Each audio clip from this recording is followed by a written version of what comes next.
El secreto de vivir en armonía es el desarrollo de la consciencia espiritual. En esa consciencia, el temor y la ansiedad desaparecen, la vida se vuelve significativa, con plenitud como idea central.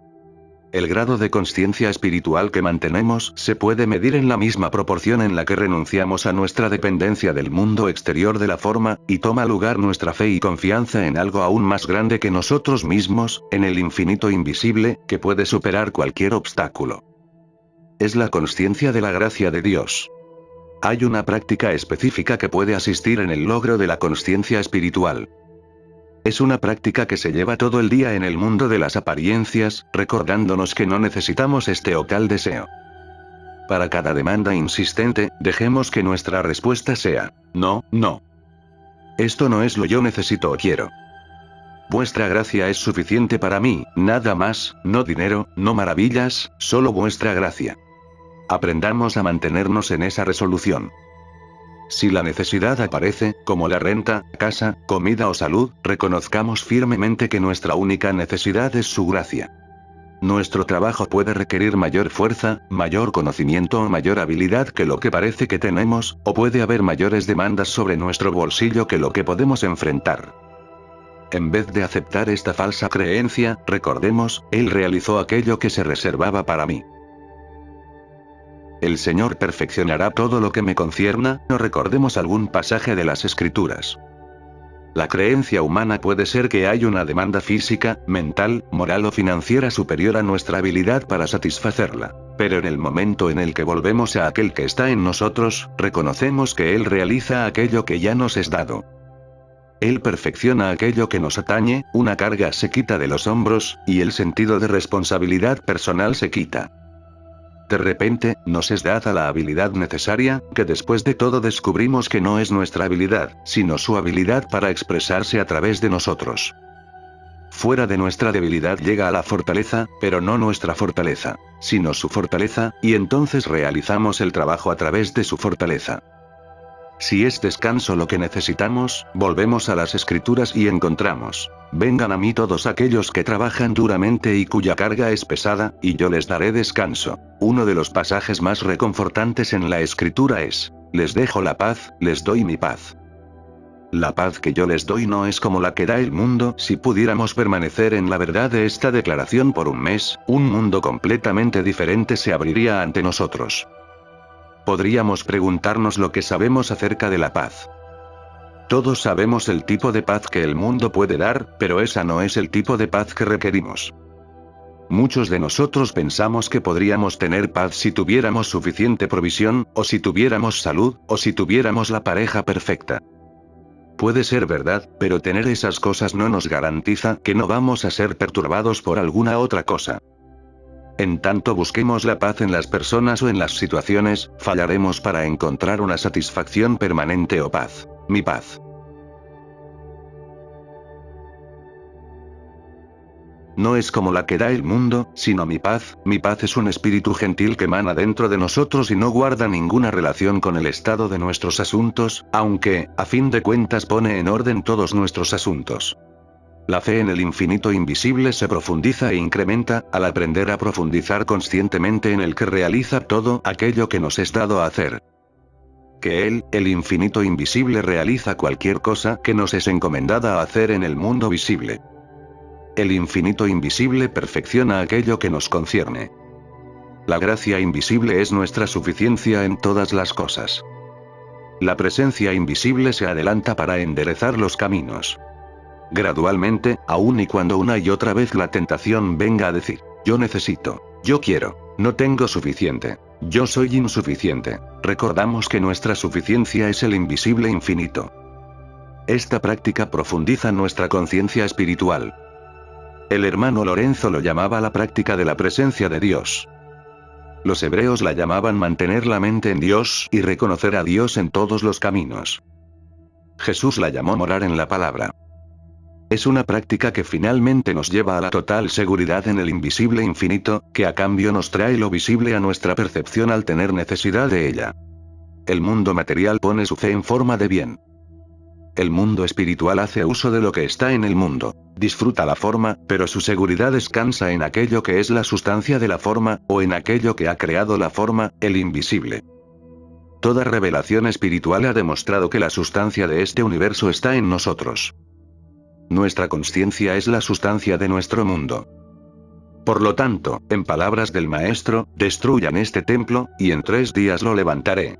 Si algo en el mundo de los efectos es destruido, en poco tiempo puede ser reconstruido, restablecido. Grandes civilizaciones han sido destruidas, y otras han tomado su lugar. Cualquier cosa que ha sido construida, puede ser reconstruida, porque todo lo que existe en la esfera externa, existe como una actividad de la consciencia. Si hemos de perder nuestra casa, nuestra fortuna, o nuestra familia, podemos tener la certeza que la consciencia que la construyó la puede reconstruir. Al volverse más espiritual la conciencia, la confianza en el invisible infinito se incrementa, y nuestro amor, odio o temor por lo externo disminuye. Vemos el invisible infinito como la ley, la causa y la actividad de todo lo que es y se precipita en la forma, ya sea persona, cosa o condición. La realización del invisible como la sustancia de toda forma es vital para mantener la conciencia espiritual. La forma visible es meramente el resultado natural de la actividad de la ley y causa invisible. Cada asunto de la vida está determinado no por condiciones externas o cosas, sino por nuestra consciencia. Por ejemplo, el cuerpo, dentro y fuera de sí mismo, no tiene poder, no tiene inteligencia y no es responsable por sus acciones. Una mano, dejada por sí misma, podría permanecer ahí por siempre. Debe haber algo que la mueva, y es algo que llamamos yo. Ese yo determina cómo esta mano será usada. La mano no puede determinarse a sí misma. La mano existe como un efecto o como una forma, y responde a la dirección. Como un vehículo o herramienta, nos es obediente, y nosotros le impartimos la utilidad que tiene. Esta idea puede ser aplicada a otras partes del cuerpo. La conciencia que formó el cuerpo en el principio de la conciencia que la mantiene y la sostiene. Dios nos dio dominio a través de la conciencia, y esta conciencia es el principio creativo de nuestro cuerpo, debe ser su principio sustentador. Una vez que captamos este principio, habremos captado el principio total de la vida. Literalmente, el reino de Dios está dentro de nosotros. Literalmente, la ley de la vida, la sustancia, la actividad, la dirección inteligente de la vida, está dentro de nosotros. Tan solo tenemos que probar esto en alguna dirección y habremos probado en cualquier dirección. Si podemos probar que 12 veces por 12 manzanas sean 144, probamos que 12 por 12 sean 144, tanto como se aplica a manzanas o a personas o a millones. Si podemos probar aunque sea de un modo, que el reino de Dios está dentro de nosotros, y que la vida, la actividad, la sustancia, y la armonía de nuestro ser están determinados por la ley de Dios dentro de nosotros, no tendremos dificultad en probar esto en cada fase de nuestra vida, en la salud de nuestro cuerpo, y en todas las relaciones de nuestra vida. Todo el secreto radica en la palabra consciencia. Un conocimiento intelectual de lo que Dios es, no tiene valor. El único valor que tiene una verdad está en el grado de su realización. La verdad materializada es la consciencia espiritual. Si estamos conscientes de la presencia de Dios, si estamos conscientes de la actividad de Dios, entonces así será en nosotros. Dios es amor, Dios es vida, Dios es espíritu, Dios es todo. Eso es verdad tanto si somos santos o pecadores. Es verdad tanto si somos jóvenes o viejos, judíos o gentiles, orientales u occidentales, negros, amarillos o blancos. No hay excepciones para Dios. Dios no honra personalidades. No hay manera de dejar a Dios fuera de su propio universo, pero nosotros nos podemos dejar fuera de él. Dios es. Hay un Dios, jamás lo dudes. Este Dios es infinito en naturaleza, eterno, universal, impersonal, imparcial y omnipresente. Pero ¿cómo nos beneficiamos de aquello que Dios es? ¿Cómo traemos a nuestra experiencia personal lo que sabemos de Dios? Para demostrarlo, podemos ir al campo de la música. El principio de la música es absoluto. Si de alguna manera erramos en entender su principio y los sonidos producidos se convierten en desorden de ruidos discordantes, nos estamos yendo en contra del principio. Entonces nos aplicamos oficiosamente a practicar el principio hasta que nos convertimos diestros en su aplicación. Así debe ser en nuestra experiencia de Dios. Dios está aquí, y Dios es ahora, pero Dios está disponible en proporción a nuestra comprensión y buena disposición de aceptar la disciplina necesaria para lograr tener el pensamiento de Jesús. ¿No nos es de beneficio sentarnos e implorar, oh Dios, ¿cuándo actuarás en mi vida? En vez de eso, démonos cuenta que Dios es el bien. La parte que corresponde a Dios ya está hecha. Gracias Dios, que este principio es y ha estado disponible durante todo el tiempo. Ahora demuéstrame lo que debo hacer para aprovechar este principio, este amor, esta vida, este cuerpo inmortal. Cuando hayamos alcanzado este estado de disposición, habremos comenzado la jornada que nos guíe a la consciencia espiritual. La consciencia espiritual se alcanza a través de la actividad de la verdad en la conciencia. Morar en declaraciones de la verdad o citas de las escrituras asiste a espiritualizar el pensamiento. Mientras más verdad leamos y oigamos, más activa es la verdad en nuestra conciencia. De esa manera aprendemos a permanecer en la palabra. Este es el primer paso hacia la senda. El segundo y más importante paso, es ser capaces de recibir la verdad desde dentro, ser receptivos y responder a la verdad que habita en nosotros. Entonces no pensamos, leemos o oímos la verdad con la mente. Nos estamos convirtiendo en sabedores de la revelación de la palabra de Dios desde dentro porque un oído interno y un ojo interno se han desarrollado a través del conocimiento de la verdad y habitamos en ella. La verdad escrita está hecha de declaraciones, citas y palabras, ninguna de ellas por sí misma es poder. El único poder es Dios mismo. Es como si dijéramos que las persianas de las ventanas estuvieran cerradas, y nos sentáramos toda la tarde hablando de la luz del sol, lo que es, lo que hará y cómo nos beneficiarnos de ella. Entonces, después de varias horas, alguien muy escéptico dirá, pero aún está oscuro aquí, después de toda esta plática aún está oscuro, y responder, sí, aún está oscuro, y permanecerá oscuro hasta que no abramos las persianas. Así es como podemos hablar de la verdad, podemos leer de la verdad. Podemos estudiar la verdad, podemos hablar de la verdad y jamás haber sentido la luz, ni una vez haber sentido la presencia y el poder de Dios, a menos que tomemos el paso final y abramos la consciencia a la verdadera presencia de Dios. Cuando la verdad llega a nuestra consciencia desde el centro de nuestro ser, hemos ido más allá de la verdad del espíritu. Esta es la más importante fase de la actividad de la verdad en la conciencia.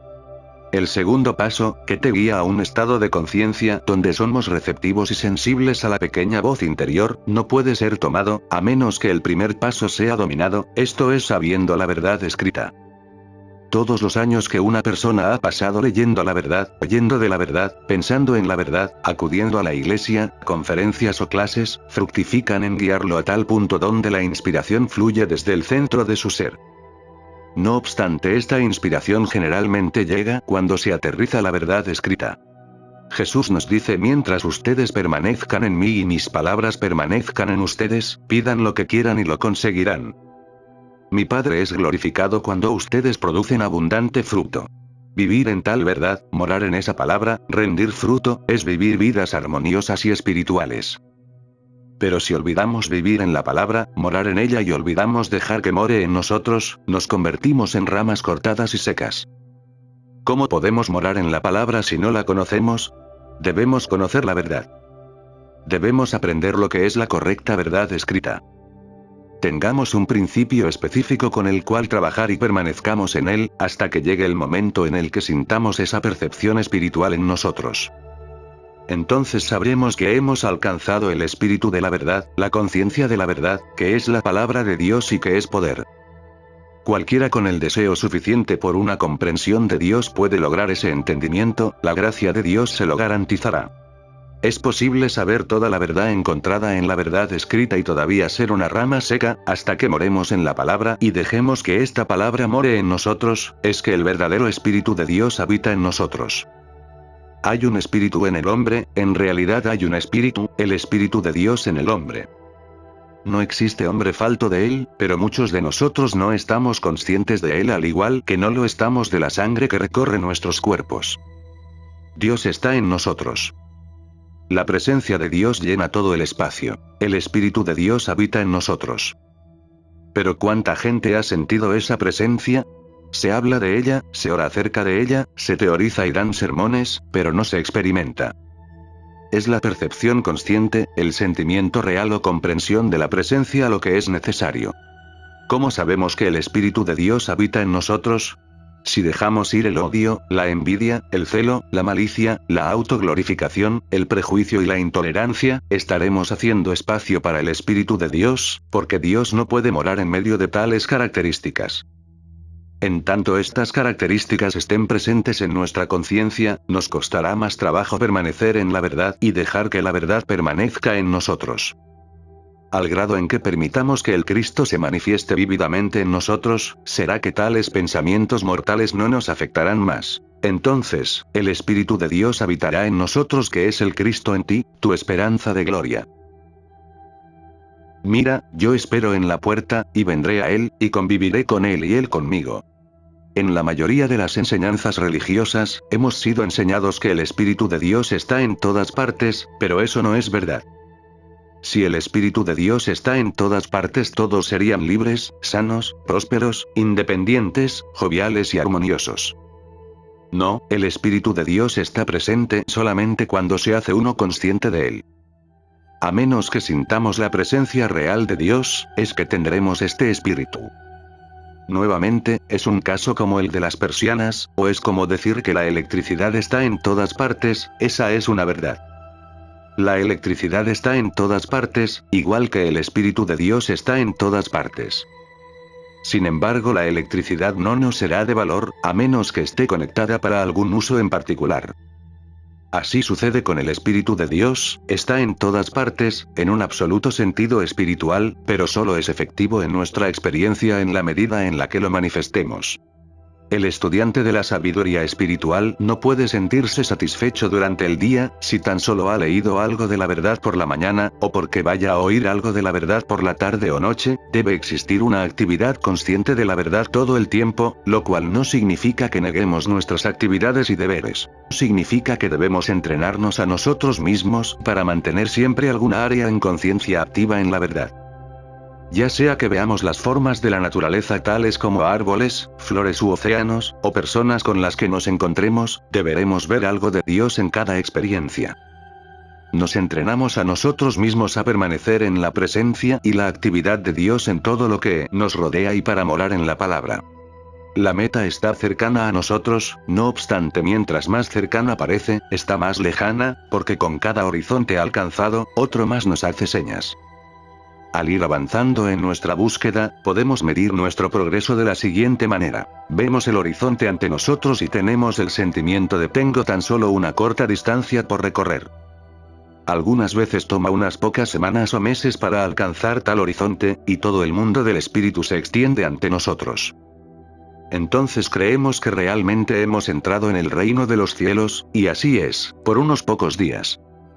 De repente, nos acostumbramos a esta luz y nos volvemos conscientes de otro horizonte que nos llama, otro avance que debe ser transitado paso a paso, y de nuevo, presionamos hacia adelante. Es importante aprender todo lo que podamos acerca de la correcta verdad escrita, para entender cada principio, y entonces poner en práctica estos principios hasta que vayamos de un conocimiento intelectual a una conciencia interna de ellos. Construimos nuestro fundamento en principios específicos, algunos de esos principios se encuentran en las escrituras, sean cristianas, hebreas u orientales. Algunos de ellos no se encuentran en forma escrita, pero no obstante son conocidos por todos los místicos del mundo. Mientras más avancemos en este trabajo, se hace más necesario que conozcamos cada uno de estos principios. Son el fundamento de nuestro entendimiento y deben convertirse por mucho en parte de nosotros para que cuando enfrentemos un problema, no tengamos que pensar conscientemente en cualquiera de ellos. Después de muchos años de estudio y práctica, los matemáticos pueden dar respuesta a cualquier problema en el momento de pronunciarlo. No requieren ni de papel ni lápiz para hacer cálculos. Un arquitecto puede dibujar un bosquejo de una hermosa casa en tan poco tiempo que uno se maravilla con su habilidad. Un abogado con experiencia se hace tan familiar con estatutos y decisiones de la corte, conocimiento de la ley, que la aplica al caso o sabe dónde encontrar la solución inmediatamente. Pero si uno le pregunta acerca de su conocimiento, probablemente diría, me ha tomado 20 años el llegar a hacer esto. Así pasa con nosotros. Cada vez que somos llamados para ayudar, Dios pone las palabras necesarias en nuestra boca. Algunas veces no son palabras, sino una sonrisa. Para una persona que está pasando problemas financieros, puede significar: hijo amado, vos estáis siempre conmigo, y todo lo que tengo es tuyo. Para alguien necesitado de compañía: nunca os dejaré, ni os abandonaré. Para alguien que enfrenta problemas de físicos: eres íntegro y perfecto. Para quien está agotado bajo el peso de la culpa: tampoco yo os condeno. Andad, y no pequéis más. Si resolvemos suficientes problemas y buscamos entender la verdad detrás de asuntos y situaciones, día a día, durante 1, 2, 3 o más años, tendremos todas las respuestas disponibles para un uso instantáneo. Años y años de contemplar a Dios y las cosas de Dios, meditando y comulgando con Dios, eliminaremos la necesidad de pensar en las cosas de este mundo. Cuando llega una pregunta, la respuesta correcta se revela de inmediato. La actitud de escucha, desarrollada a través de la meditación, crea una especie de vacío en donde Dios nos provee de inmediato con las cosas necesarias, sean sabiduría, poder, gracia o aquello que se requiera. Un entendimiento de los principios del vivir espiritual, o sea, un conocimiento correcto de la verdad escrita. Ese es el fundamento sobre el que construimos, para que entendamos a dónde vamos y por qué, y cuál es nuestra relación con Dios y nuestros semejantes. Es necesario que sepamos estas cosas para que no tropecemos en una fe ciega que alguna vez nos desampare.